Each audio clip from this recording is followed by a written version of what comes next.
Now, Autolite and its 60,000 dealers and service stations present Suspense.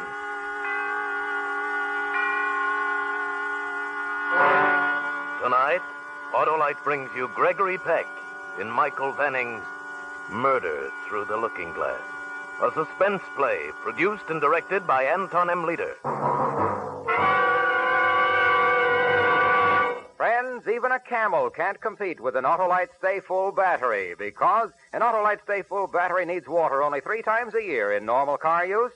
Yes, sir, that dandy, dynamic, dependable Autolite Stay Full battery has extra plates, too, for extra power, protected by fiberglass insulation for longer life and stronger life. Did I say longer life? Well, I meant it. An Autolite Stay Full battery has almost double the life of an ordinary battery.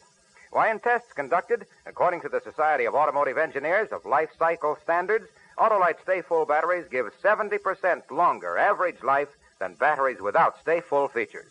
So get wise, get Autolite. Remember, you're right with Autolite. And now, Autolite presents Gregory Peck in a tale well calculated to keep you in suspense.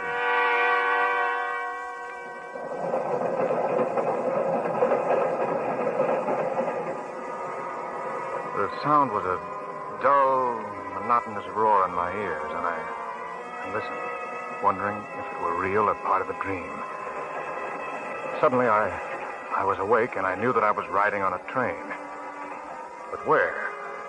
I didn't remember getting on a train. I opened my eyes and saw that I was in the lounge car. There was only darkness through the window. A man sat across from me reading.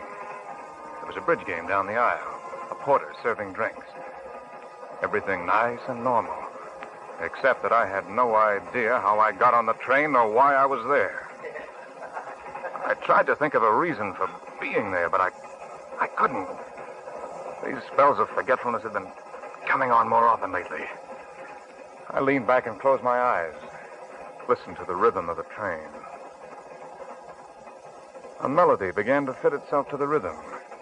I couldn't remember ever having heard such a song, but somehow I seemed to know the words.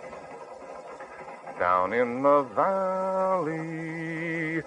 valley so low, late in the evening, hear that train blow, hear that train blow. I beg your pardon, sir, but your singing is disturbing the other passengers. Oh, I'm sorry. You understand, sir, it's the other passengers. I kind of like your singing myself. Your singing didn't disturb me either, young man. In fact, it was rather a pretty melody. What was the name of it? Why, it's silly, but I don't know. I can't even remember the tune now. That's the way it is with songs. I've had the same thing happen to me. So what train is this? Why, it's the New York Express to Philadelphia. Ought to be there any minute, too. You must have been on some party if it lasted all day. Or what time is it? 7 o'clock. P.M., that is. Yes, sir. It must have been pretty drunk out where you were. I think he said something else after that, but I wasn't listening then. I noticed that I was wearing a brown topcoat. It wasn't mine. Maybe I'd accidentally exchanged coats with someone. If I couldn't remember it, it must have been that kind of a party. If so, I felt for my wallet. It was there. I opened it to see if I had any money left, and my eye was caught by the driver's license made out to John Blake. In another pocket of the wallet, there were engraved cards reading John Blake Insurance. I wasn't John Blake. I was Jeffrey Bruno, a writer. I couldn't even drive a car. I didn't know anything about insurance. I'd never heard of a John Blake, but here was his identification in my wallet. What's the matter, young fellow? Are you ill? The man across from me said something, but I didn't hear what it was. I looked through the other pockets. There was a bank book showing that John Blake had a big bank balance of $647.55. My balance had never been higher than $15. There was a letter, a bill for shirts, addressed to John Blake at an address I never heard of before. There was a moment there, a few crazy seconds, when I wondered if I really was John Blake. No, I couldn't be. I knew I was Jeffrey Bruno, who lived at a 2-room apartment in Greenwich Village and wrote mystery stories for a living. I knew who I was. Broad Street Station. Well, here we are. Or are you going on downtown? Well, I could get a train back to New York here, couldn't I? Sure, right across on the other platform. That must have been some party. Hey, we know about the murder. I I had to get back to New York and straighten out this business about John Blake's coat and identification. He, whoever he was, might even be thinking I'd stolen them. Besides, I wanted to find out where I'd been the night before and all day, and why I'd awakened on a train to Philadelphia. Then, just as I got up from the seat, I glanced out of the window. The newsboy was holding up a newspaper. Across the top was the big headline. Killer Blake escaped! Blake. And just below it, there was a picture of me.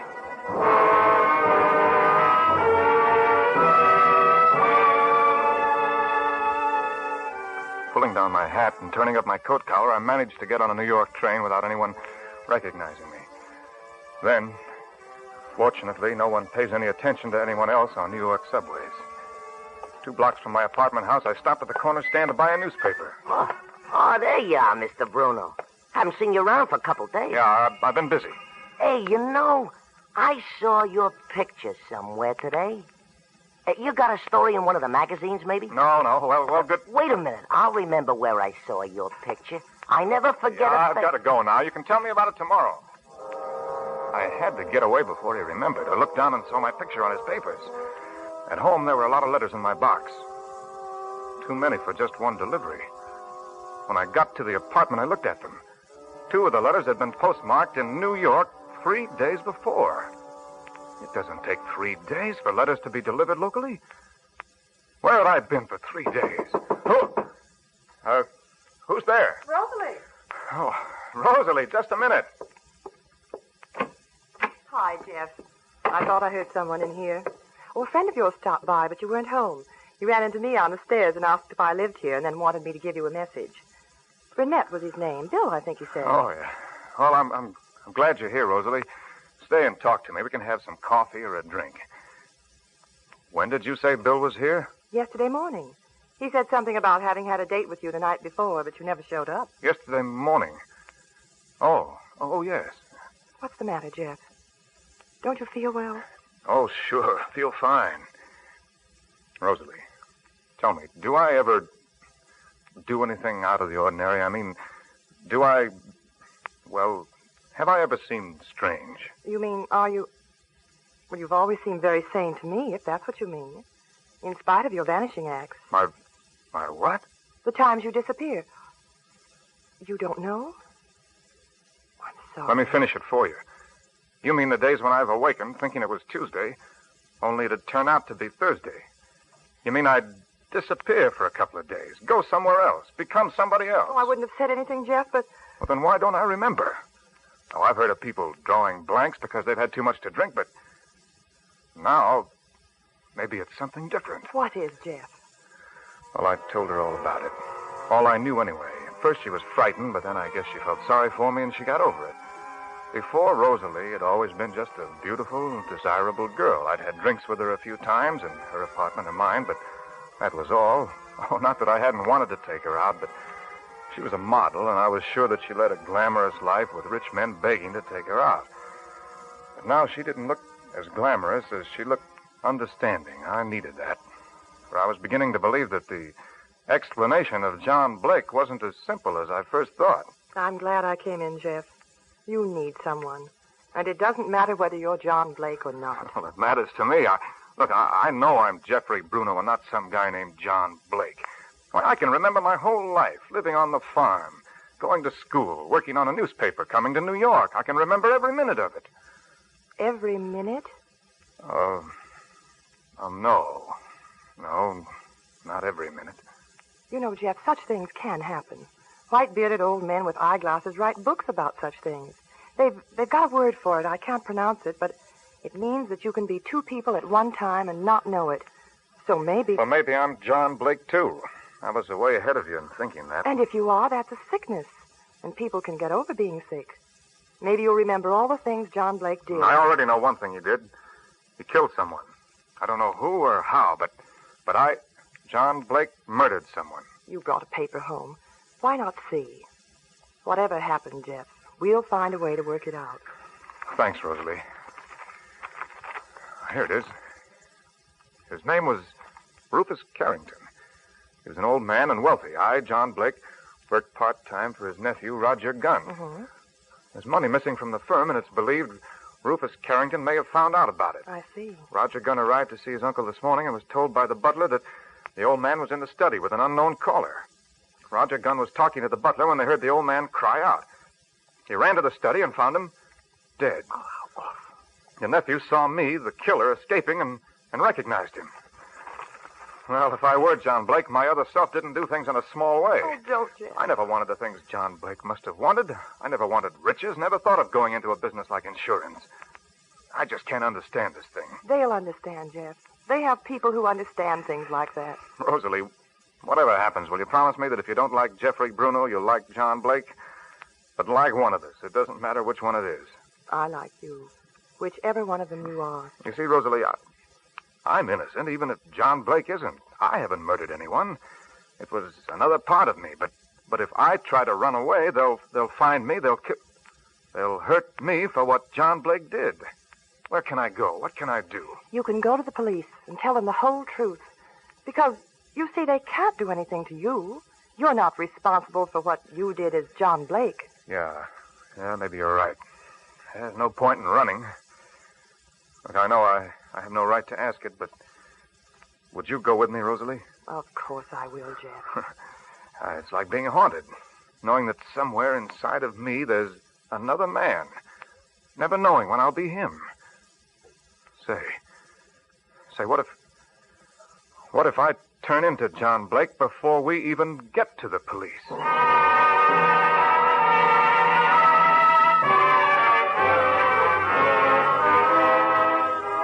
Suspense, Autolite is bringing you Gregory Peck in radio's outstanding theater of thrills, Suspense.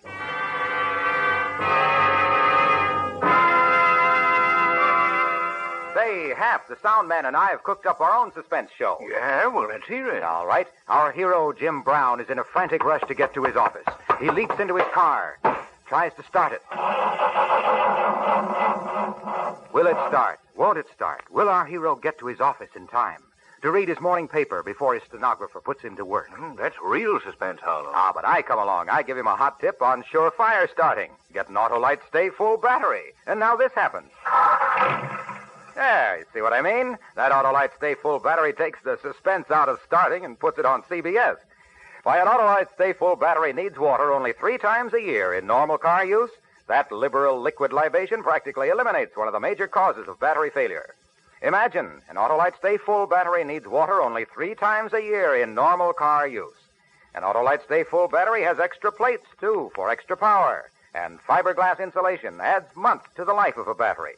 Money can't buy a better battery. So switch to Autolite. And now, Autolite brings back to our Hollywood soundstage Gregory Peck as Jeffrey in Murder Through the Looking Glass. A tale well calculated to keep you in suspense. Rosalie was right. I thought about it as we walked down the stairs. Well, they'd know what to do with a case like mine. They'd know that Jeffrey Bruno wasn't responsible for what John Blake did. Of course, they'd lock me up for my own good, and then they'd leave me in there. What's the matter, Jeff? Wait, Rosalie. You're right. I mustn't run away, but first, I've got to find out about the other me, about John Blake. All I know is that he murdered someone. I have to know other things about him, what he was really like. I understand, Jeff, but you mustn't do anything foolish. I have to know about my other life, what books I read, what kind of girls I liked. You can see that's important, can't you? Of course. Jeff, I just thought of something. I know a man, a psychiatrist. Maybe if I called him, you could see him tonight. He'd understand. Maybe he could tell you what to do. Will you talk to him? Well, I'll do anything that'll help me to understand what I was like when I was John Blake and why I was like that. I'll go in the drugstore here and call him. I'm sure he'll see you, and we'll do whatever he says.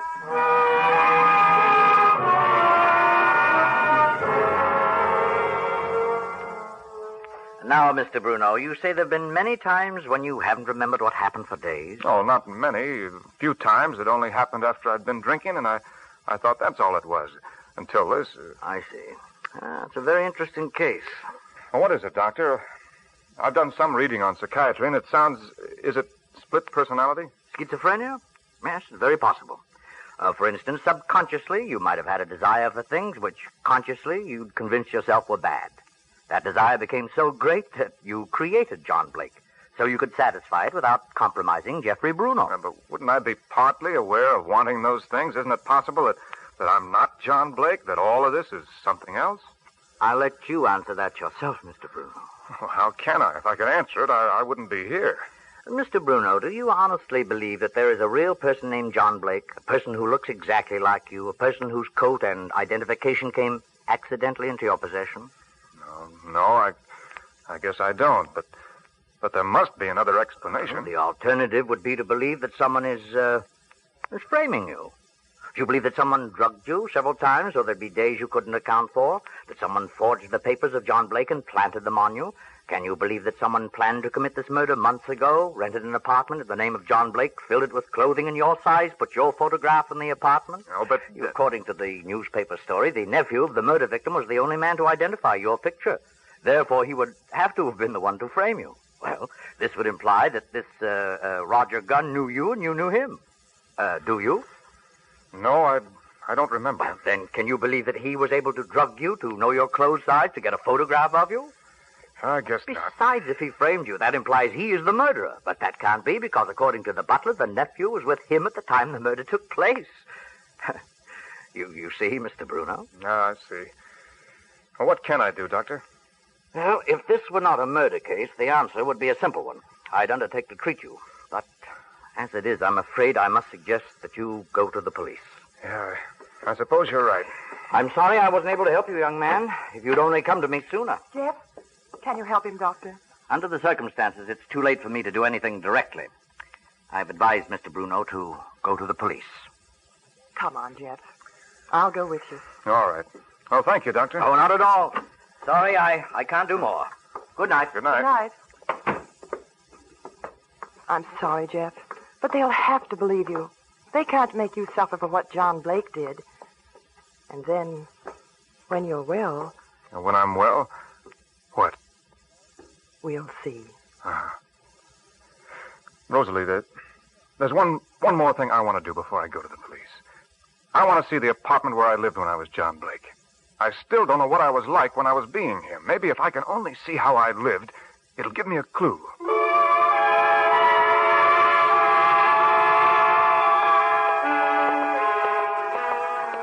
There it is, Jeff, right across the street. The lobby looks empty. Now, let's see.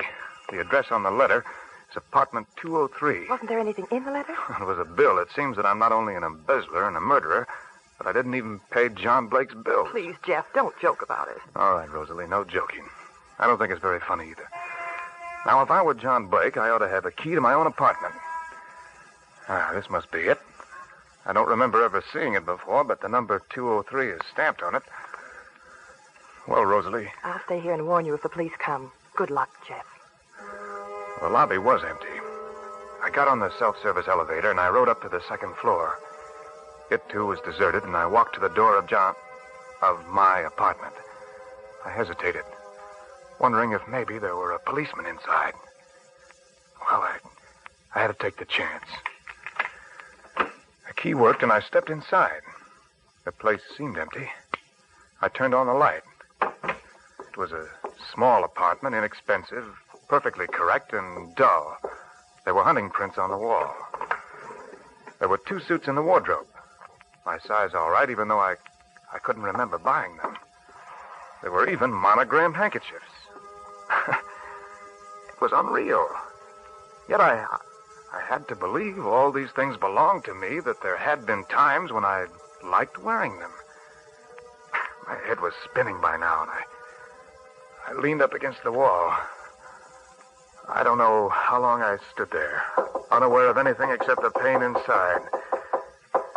Gradually, I was aware that somebody was knocking on the door, but it was several seconds before I located it. It was at my door. The police? Oh, no, Rosalie said she'd warn me. It was the police. I wasn't ready to give myself up yet.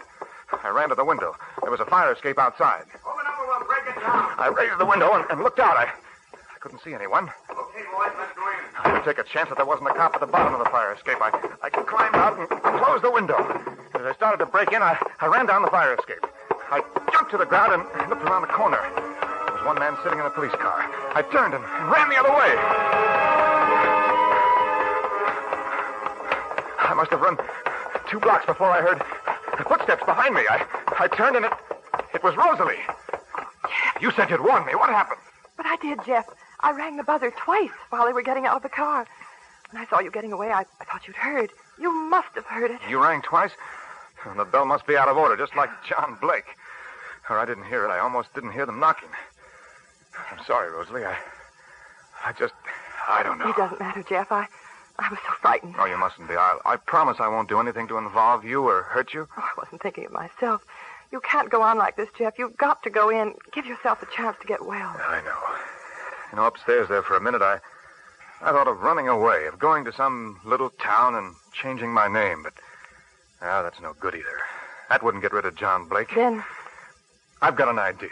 Just one more try.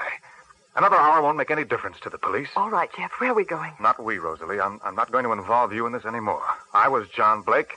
I did the things John Blake did, and I have to see it through to the finish. At least tell me where you're going. It'll be better if you don't know. Oh, please, Jeff. No, this is the way it has to be. Then if it turns out worse than we think, you can just remember that for a few hours you were friendly to someone who needed it. If I come through this, if I get well, then... Yes, Jeff? Well, as you said, Rosalie, we'll see.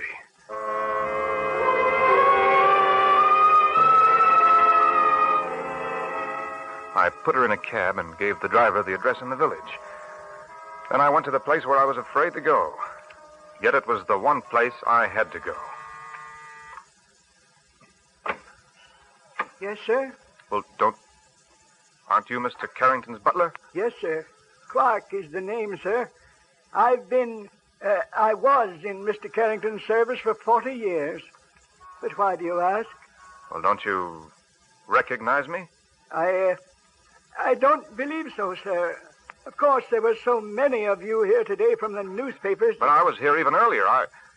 I'm John Blake. Oh, then you're the gentleman who murdered Mr. Carrington, according to the newspapers. Well, why do you say according to the newspapers? I don't believe you killed Mr. Carrington, sir. You don't? Why not? Why, he didn't even know you, sir. Well, maybe he only got acquainted with me this morning when I came to kill him. If he had made an appointment with you, sir, I would have known. But didn't you let me in to see him? Oh, no, sir. He answered the door himself when his visitor arrived. I see. Is Mr. Carrington's nephew here? Mr. Gunn? Yes, sir. But he left word not to be disturbed. He did he? Clark, did Mr. Carrington have a gun? Yes, sir. Would you trust me with it if it might help catch the murderer? I guarantee it'll catch him. Won't you step in? Thank you. I was very fond of Mr. Carrington, sir. He kept the gun here in the hall near the door. Oh, here it is, sir. I'm an old man myself, and perhaps I'm foolish to even... Now, don't you worry. Just take me to see Mr. Gunn. Oh, but I can't do that, sir. Oh, pardon me, sir. Yes, Mr. Gunn? Who are you talking to, Clark? Is that the attorney? No, sir. It's a young... Wait a minute. I know that voice. I'm sorry, Clark. Who the devil... You? Yes, me, Mr. Gunn, or should I say Dr. Gunn? Clark, leave the room. Yes, sir. Well, this is all a terrible mistake. You bet it is. And I want to hear why the nephew of the man I'm supposed to have murdered is also the psychiatrist who convinced me I was crazy and ought to surrender to the police. Well, Don't move. Don't point that gun at me, please. I'm expecting a phone call from the attorney about the will. And then I'm sure we can straighten this thing out. I'll give you money. We'll straighten it out now without money. You killed your uncle, didn't you? No. I was with Clark. He can tell you. Don't answer that. Clark will answer it then, on the extension. And he knows I'm Then here. let Clark answer it. But I'm going to get the truth out of you before you have a chance to talk to anyone. I meant you no harm. Not much. You just wanted me to take your seat in the electric chair. You told me the whole thing when you were posing as the psychiatrist, didn't you? You told me the truth, making me think it couldn't have been like that. The only thing you didn't tell me was about the person who killed your uncle and helped frame me. I beg your pardon, sir, but it's an urgent call. Don't move, Gunn. If it's so urgent, I'll take it for you. Yes? Roger, I'm calling you from our usual place. He hasn't gone to the police yet. Roger, are you there? Yes. I can't talk now. The attorney's here. Wait, Roger. I think he's on his way over there. Be careful. All right. You don't sound right. Are you getting frightened again? After all we've done so far, you've got to keep your nerve up. I'm coming over, Roger. Good. I'll be there in 5 minutes. Stall him when he arrives. Goodbye, Roger. Goodbye, Rosalie. Clark, Yes, sir? you were right before. Mr. Carrington opened the door this morning for a beautiful young lady after a date had been made by Mr. Roger Gunn here. I told him she was blackmailing me, and I wanted him to see her because he'd had experience handling that sort of thing. But I swear Rosalie didn't tell me she was going to kill... Never mind. Clark, call the police. Tell them by the time they arrive, the murderer of Mr. Carrington will be here waiting for them.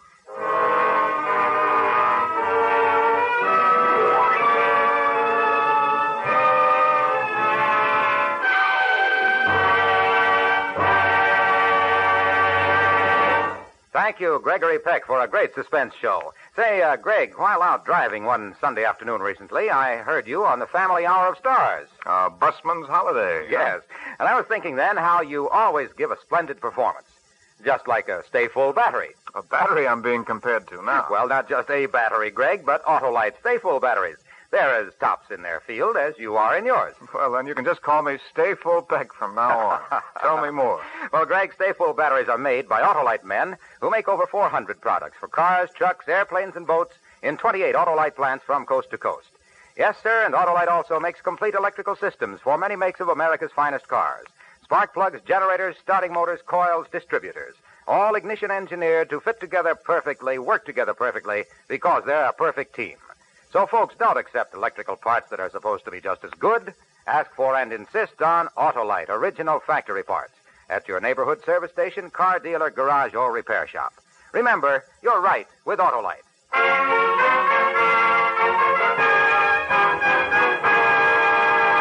And now here again is Mr. Gregory Peck. Well, as usual, it's been great fun to do a suspense play.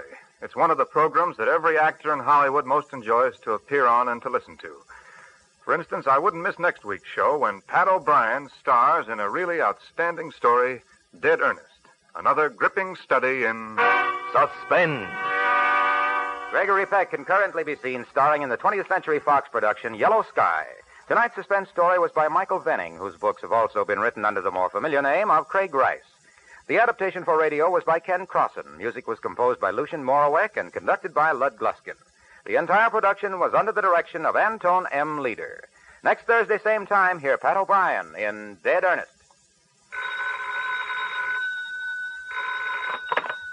You can buy Autolite electrical parts, Autolite resistor spark plugs, Autolite stay full batteries at your neighborhood Autolite dealer. Switch to Autolite. Good night. We have the highest standard of living in the world. Safeguard the American way. This is CBS, the Columbia Broadcasting System.